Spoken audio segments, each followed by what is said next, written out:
we're like, Yeah. how could we all be like Jake? Like, he is Right. just so grateful and so honest. And, So my sweet. mom's like, he's the best person ever to have in the kitchen. Cause it's like, Mies, I love my toast. Mies, you look so pretty. Like, I mean, he is Uh-huh. so kind. And so when I saw those same similarities, I'm like, everybody needs a child on the spectrum in their family. It just shows you the Well, pureness of their hearts and who they are. So he's delightful. thank you. And for me, like Tanner, all my children I have four, obviously, and all of them sort of like represent a different aspect of faith and like understanding God's will and intention for our life. And they all represent something different to me. But Tanner, honestly, like I've always kind of struggled with my faith. I was raised in a very, very, very conservative Christian home. I've been in church since I was born.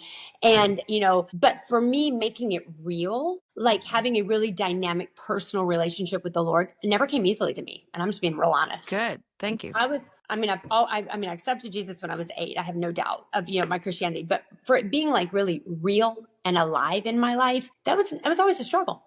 It just was. I just had a hard time, like really feeling like it was real. And for me, Tanner is what did it for me because it was it was the thing in my life that I could not fix. I could not control. It was not going to get better. It was not going to go away. I either had to, woman up and deal with it and choose to find joy in it and choose to find the positive and trust that God had a greater plan, or I could let it ruin me. And it is a difficult thing. I mean, I don't think anybody would say that, oh, you're going to get an autism diagnosis for your child and you're going to throw a party. No, you're not. You know what I mean? I mean, can it become beautiful? Yes. Are they beautiful people? Absolutely. They are the most beautiful people. However, does it bring with it a ton of extra hardship, a ton of extra things to learn, things to overcome, new realities to accept? Yes, it does. Does it change your life forever? Yes, it does. Do you have to accept an entirely different future than the one that you assumed your child would have? Yes, you do.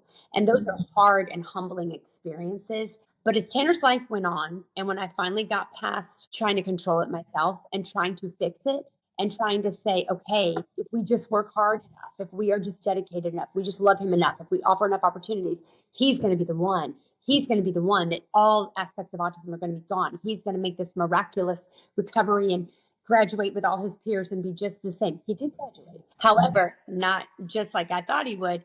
But when I finally realized that those things were not going to happen and that if I didn't just give him back, like I would never be happy. I Yeah. would never find peace. I would never be content. I would never truly be able to celebrate him if I didn't let him go. Does that Wow. make sense? Can you talk to, and I want to say this, y'all, this is just scratching the surface as there's a spectrum. There is every single layer of complexities and she really is, and you are really passionate about this. And it's why you have a podcast with another of the season, Connor. They're both breakout stars. You have a podcast with their mom. So we'll link to it, but I want to point people there because over there you talk about his diagnosis, you talk to his siblings, you talk to his dad, and so Yeah. we're scratching the surface. So I don't want anyone to think this is a complete conversation on Right. autism. So we want to point people there. But can you speak to the moms like my sister who are so fearful and they're scared and they don't know what's ahead? My sister has a great relationship with Jesus, but she said sometimes, I'm going to make me cry. I She's know. like, sometimes it's like a dark closet I don't want to go in. And every now and then I'm faced with the reality of I don't know what's coming. And she said it can literally consume her. So Oh, speak to my sister and the yeah. moms like her.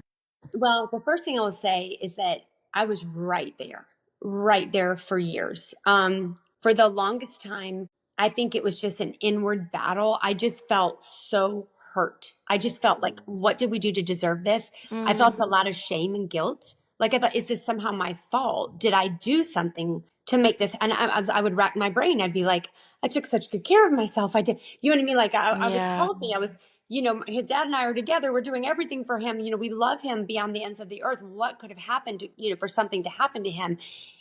And then I started realizing those thoughts, that's me. That's me thinking Mm, about me. wow. I started realizing that's not me truly understanding that our children are not ours, that God gives you